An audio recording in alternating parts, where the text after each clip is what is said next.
Hey guys, it is Danny here, the multiple stream queen, and welcome back to my channel. Today, I have to tell you guys about the whirlwind that has been my life, and why I'm gonna give y'all the Airbnb game for free. I hope y'all ready. Put y'all seat up for me. But before I get into that, I'm gonna give you guys the official date, launch day. I'm making a lot of new changes to the channel. And I'm going to give y'all the game for free here on YouTube and YouTube only. So let me just kind of go over what made me come to that decision, the things that have been happening in my life, places I've been. I've been a busy little baby.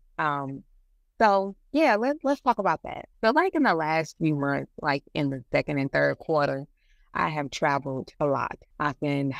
Went to Rome, I went to Italy. Well, Rome is in Italy. I went to Rome and to Milan. I've been to Oakland, Atlanta, Austin, Jacksonville, Houston. Just been traveling. I'm on my way back to Jacksonville. Then I'm going to Puerto Rico. Then I'm going to Arlington. Like I'm just everywhere. Doing a lot of traveling. And on top of that, my father is my father had previous strokes that left him with deficits, and now he's having some complications. And so I gotta go back home for a while to help my parents. So I was like, so much going on. Have so much going on in my life and in my business. And so I decided that I'm going to make some changes to the way I do my program. The fourth quarter is going to be me taking a break. That's what my fourth quarter is going to look like. Me taking a break in the way that I do things. I'm still building my portfolio. Also, one of the things I have found, I'm changing up the way that I'm doing my program, and I decided I need a break.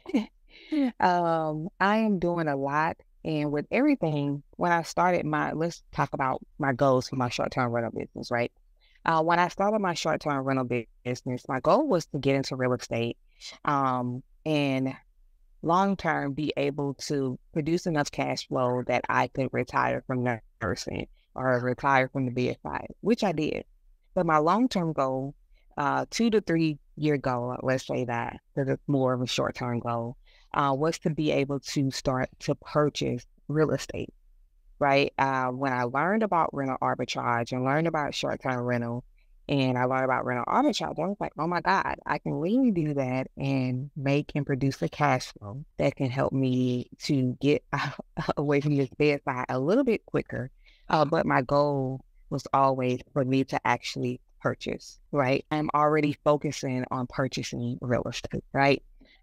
With everything that you do, and I'll talk about it a little bit more in another video. With any business, you should have goals, short-term and long-term goals for that business. And if you're starting a short-term rental business, you absolutely need to have goals, right? You need to have things that you're like at 2 year mark, 3 year mark, or whatever. You should have some type of goals. And so for me, the 2, 3 year mark was for me to be able to start to purchase real estate. If you followed my journey, I talked a little bit about my journey in buying internationally in the Dominican Republic, which is something that I did earlier. Was it early in the year? No, late last year. Late last year we were there. But this fourth quarter is going to be more local. It's going to be local investment properties that I'm looking to purchase and looking to pick up. But that is for me. Right? You have some short-term rental hosts that want hundreds of rental arbitrage places, and there's nothing wrong with that. But with everything that you do, especially for you building your short-term rental business, you need to have some goals. You need to set out some goals. You need to weigh the risks and the benefits, or the pros and the cons for whatever it is that you want to do, and write it down. Hold yourself accountable. Go back and look at it every quarter and see whether or not you're on track to actually accomplish and hit those goals. Don't just say it and write it down and never go back and look at it, right? This is essentially like your roadmap or your business plan, right? Hold yourself accountable. And so for me, I knew that purchasing that's one of my goals, right? is to be able to purchase, to be able to own, to be able to control. And it's nothing wrong with rental arbitrage. Still do it. Still love it. That has gotten me here to this place right now.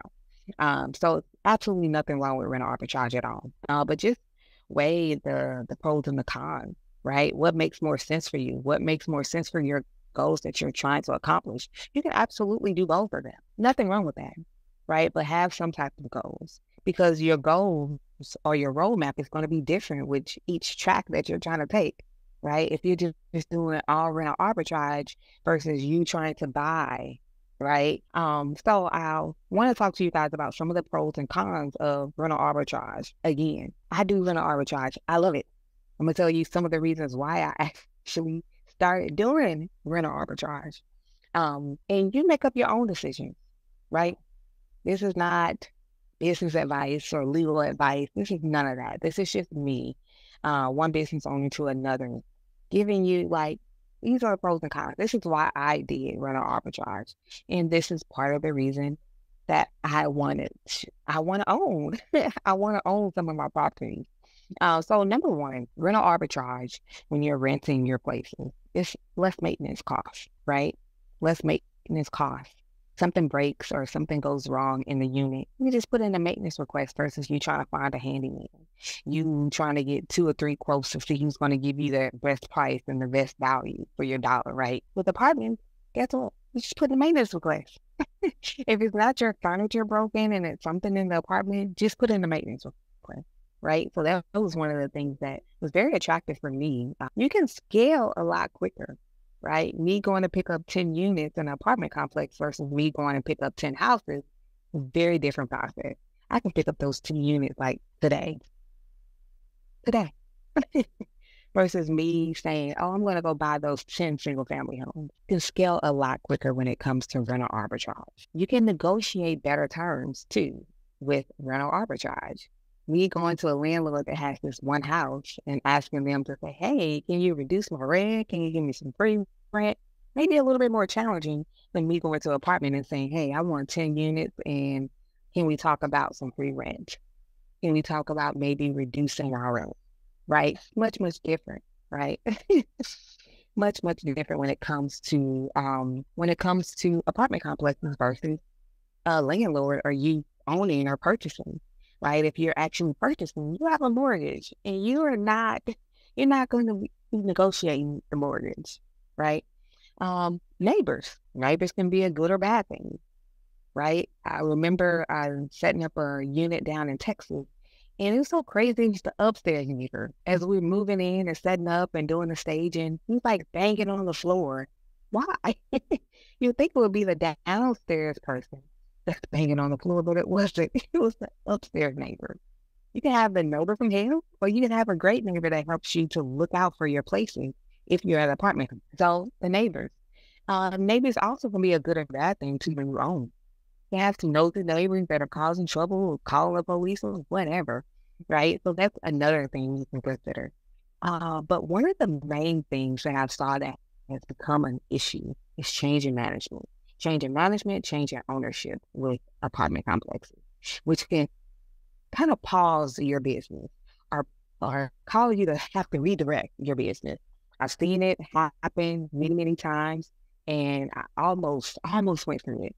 I got up out of there before the property management company changed. Apartment complex that we are in, that we are hosting in our local city, they had a change in management, but this was not the first change, which is one of the red flags to me in business when you're doing rental arbitrage. Anytime apartment complex keeps changing property management companies, like 2-3 times in a year, it's a telltale red sign for me that something is wrong or something is amiss, something is not right. So I was able to get up out of there before it happened, but they had a change in management. The management company necessarily didn't like the rental arbitrage model. The owners were okay with it. The management company didn't like it. So it didn't matter what agreements were in place. They came in, they're giving people a hard time. They had to be okay with it because the owners were okay with it, but they were able to eventually convince the owners to say, hey, we want to get rid of these people that are doing these Airbnbs. And so guess what? They gave the hosts that were still in that building a 60-day notice and they had to move, right? And it's one of those things like, do you want to fight it? You get a lawyer to see your lease out, or do you just cut your losses and move on? What do you do, right? So that's something else that you could have to deal with rental arbitrage, something that you have to have funds on hand for to deal with in case that when that day happens, right? But the amenities, that's another thing that was attracted me to rental arbitrage. You have these top of the line fitness centers, you have pools, business centers, all these amenities that your guests will have access to that they necessarily wouldn't have access to if you just have a single family home or a condo, right? But these are all things that you need to consider when you are doing rental arbitrage. And again, I do rental arbitrage. I am not telling you not to do rental arbitrage. That is not it at all. I just want you to make educated decisions and to have goals in your business and to figure out what works best for what you are trying to do based off your goals. Don't do what everybody else is doing. Doing what you know is going to work for you or what you feel is going to work for you based off of your research. But I'm going to tell you guys a little bit more about how I'm going to help y'all get into this industry on this app here, on this YouTube channel, right? I have so many people that reach out to me for help, but guys, I'm busy. I am busy. And I am going to be taking a step back to help my parents.